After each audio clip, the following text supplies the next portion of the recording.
বাবা, কি সম্মান আমার! গোপালের একটু আঘাত লাগতেই সবাই ছুটে ওর সেবা করতে চলে গেল। আর আমার কথা কেউ ভেবেই দেখলো না।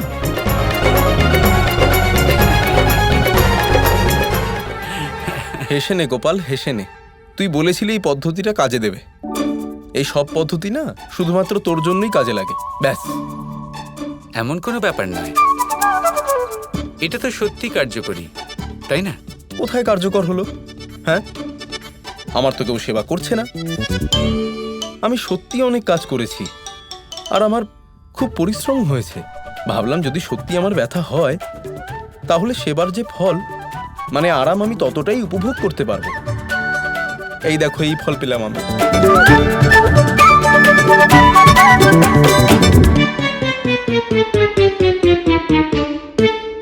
সেবা কি শুধুমাত্র স্ত্রী করে থাকেন?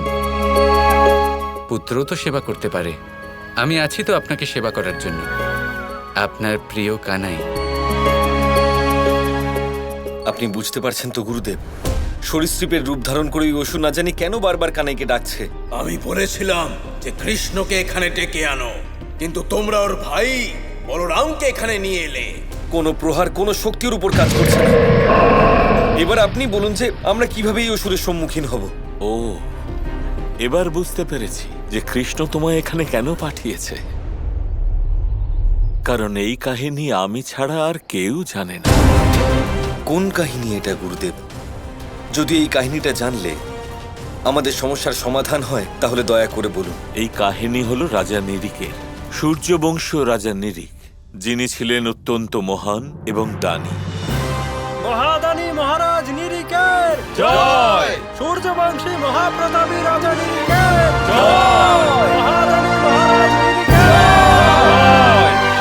আমরা সূর্যবংশী। ঠিক যেভাবে সূর্য নিজের তাপ সবার মধ্যে ছড়িয়ে দেন, ঠিক সেভাবেই আমাদের সূর্যবংশীদের কর্তব্য হলো আমাদের ধন প্রজাদের মধ্যে বিতরণ করা। কোষাগারে রাখলে ধন বৃদ্ধি লাভ করে না, বৃদ্ধি পায় প্রজাদের পরিশ্রমের দ্বারা। ঠিক বলেছেন। তাই সময় হয়েছে সেই মহাত্মাদের, যারা আমাদের জ্ঞান প্রদান করেছেন, সেই শ্রদ্ধেয় মহাত্মাদের গো দান করা হবে। মহামন্ত্রী, আয়োজন সম্পূর্ণ তো? হ্যাঁ মহারাজ, দানের জন্য সহস্র গরু প্রস্তুত করা হয়েছে। শুভাস্য শীঘ্রম, দান দেওয়া শুরু করা হোক। বড় বড় দুধের পাত্রেও যদি অল্প অশুদ্ধি মেশে তা কেটে যায়, ঠিক তেমনি যত বড় দান করো না কেন, ক্ষুদ্র ভুল তা নষ্ট করে দেয়। কিন্তু এমন কি ভুল হয়েছিল দানে গুরুদেব?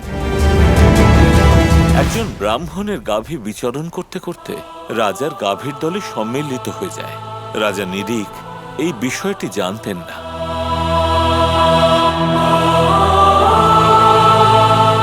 জল গ্রহণ করুন ব্রাহ্মণ দেব। এই গাই আপনাকে সমর্পণ করলাম।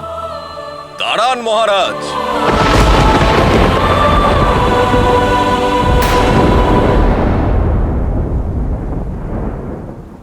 এই গাইটি আমার। আপনার? হ্যাঁ মহারাজ, হয়তো আপনি ভুলে যাচ্ছেন, গত বছর গোদান সমারোহে এই গাই আপনি আমাকে দান করেছিলেন।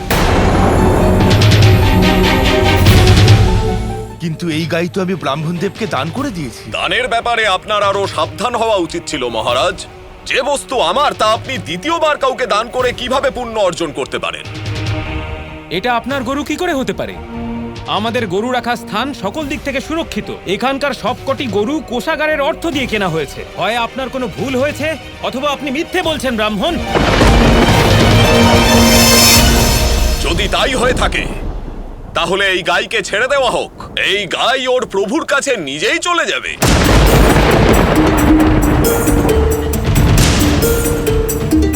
অনুমতি দিলাম।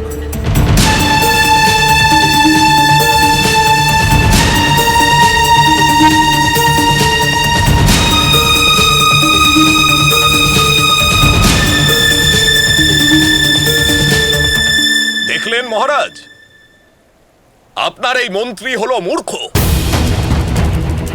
কারণ নামে মিথ্যে অপবাদ দেওয়া হলো মহাপাপ। সেবকের পাপের অধিকারী তার প্রভুকেও হতে হয়। অর্থাৎ এই মন্ত্রীর পাপের ভাগীদার আপনাকেও হতে হবে। ক্ষমা করবেন আমাকে, আপনি আপনার গাই নিয়ে যান, ভুল আমাদেরই হয়েছে নিশ্চয়ই। কখনোই না। এই গাভী আমাকে দান দেওয়া হয়েছে, এর প্রভু হলাম আমি, আর আমি একে কাউকে নিয়ে যেতে দেব না। না, আমি কিছুতেই আমার গাই দেব না, এটা আমার গাই।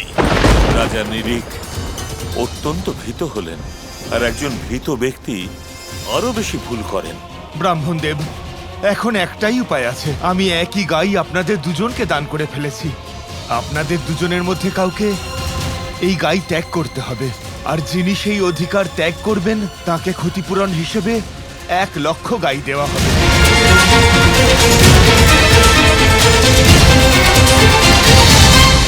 আপনি কি ভেবেছেন মহারাজ, আমাদের লালসা আছে, আমরা লোভী? ধনের লোভ দেখিয়ে আমার থেকে আমার গাই কেড়ে নিতে চান আপনি? আমরা জ্ঞান প্রদান করি, ব্যবসা নয়। জিজ্ঞেস করতে পারতেন, আমরা পথ দেখাতাম, অথচ আপনি আমাদের ধর্ম থেকে বিচ্যুত করার চেষ্টা করছেন। এর শাস্তি আপনি অবশ্যই পাবেন।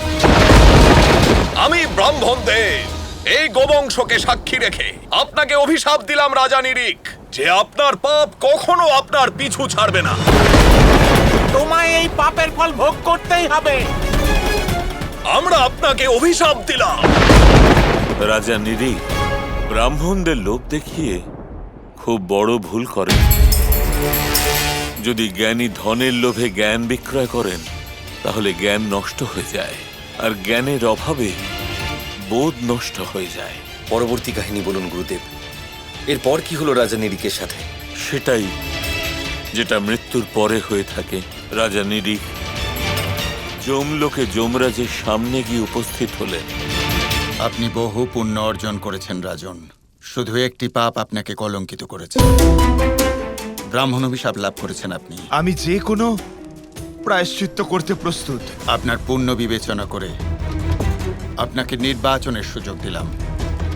প্রথমটা হলো আপনি স্বর্গে গিয়ে ভোগ বিলাস করতে পারেন, পরে পাপের ফলের সময় এলে আপনি সেটা ভুগবেন। অথবা প্রথমে পাপের ফল ভোগ করুন, তারপর স্বর্গের সুখ। পাপের বোঝা নিজের মাথায় নিয়ে ভোগ বিলাস করা কখনোই উচিত নয়, তাই সর্বপ্রথমে আমি পাপের শাস্তি ভোগ করতে চাই, তারপরে প্রায়শ্চিত্ত করে আমি স্বর্গের সুখ ভোগ করব। আপনি বিদ্বান রাজন, আপনি যা চাইছেন ঠিক তাই হবে। আপনি অসুর লোকে জন্ম নেবেন, যতক্ষণ না পাপ ভোগ করছেন মুক্তি পাবেন না। সেই রাজা নিরিখ সরীসৃপের রূপ নিয়ে অসুর লোকে জন্ম নেন, কিন্তু ওনার লক্ষ্য কি? কিভাবে নিজের পাপ থেকে মুক্তি পাবেন সেই ব্যাপারে তো আমি নিজেও জানতে পারিনি আজ পর্যন্ত। আর এখন ওই রূপে ব্যথিত হয়ে ঘুরে বেড়াচ্ছে। আমরা সব ঋষিমুনিরা এজন্য অত্যন্ত দুঃখী। কিন্তু আমি বুঝতে পেরেছি গুরুদেব, আমার শুধু এই রহস্যটাই জানার ছিল। এবার আমি ভালো করেই বুঝতে পারছি যে এই অসুর বারবার কানাইকেই কেন ডাকছে। হয়তো ওর মনে হচ্ছে যে কানাই একমাত্র ওর সমস্ত যন্ত্রণা দূর করতে পারে। কিন্তু এবার যখন আমি ওর সমস্ত দুঃখের ব্যাপারে জানতে পেরে গেছি, তখন আমি এটাও বুঝতে পেরে গেছি যে কি করে ওর যন্ত্রণার অবসান করতে হবে। এবার আপনি দেখুন গুরুদেব, যে আমি কিভাবে সবকিছু ঠিক করে দিই। এবার আজ্ঞা দিন গুরুদেব, ওই অসুর অন্য কারুর কোনো ক্ষতি করার আগে আমায় ওর কাছে পৌঁছতে হবে।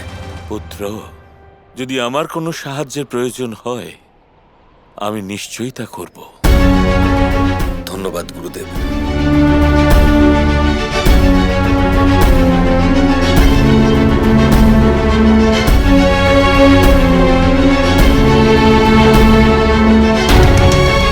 দাতুশ্রী এত বিশ্বাস নিয়ে রওনা তো দিলেন, কিন্তু উনি করবেনটা কি?